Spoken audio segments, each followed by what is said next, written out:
দীর্ঘ ২ বছরের সংঘাত ও ধ্বংসযজ্ঞের মধ্যেও আশার আলো দেখিয়েছে গাজা উপত্যকা। গতকাল মঙ্গলবার ২রা ডিসেম্বর দক্ষিণ গাজার খান ইউনিস শহরে একসাথে ৫৪ দম্পতির গণবিয়ে অনুষ্ঠিত হয়েছে।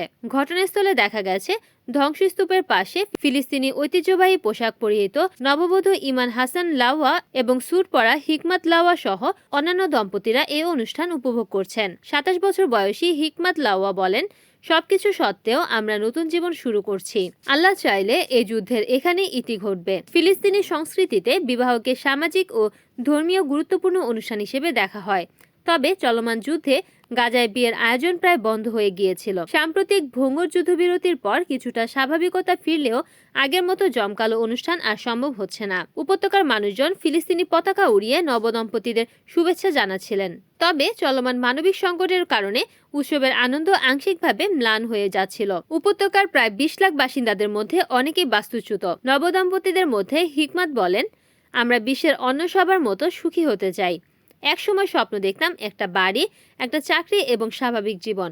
এখন আমার স্বপ্ন শুধু একটা তাঁবু। ইমান বলেন, কয়েক বছর ধরে চলা ভোগান্তির পর এই বিবাহ অনুষ্ঠান আমাদের জন্য কিছুটা স্বস্তির মুহূর্ত এনে দিয়েছে। তবে এই যুদ্ধে আমি বাবা মা সহ অনেক কাছের মানুষকে হারিয়েছি। সংযুক্ত আরব আমিরাত ভিত্তিক মানবিক সংস্থা আল ফারেস আল শামিম এই গণবিয়ের আয়োজন করেছে। অনুষ্ঠান আয়োজনের পাশাপাশি নবদম্পতিদের কিছু অর্থ ও প্রয়োজনীয় সামগ্রীও প্রদান করা হয়েছে।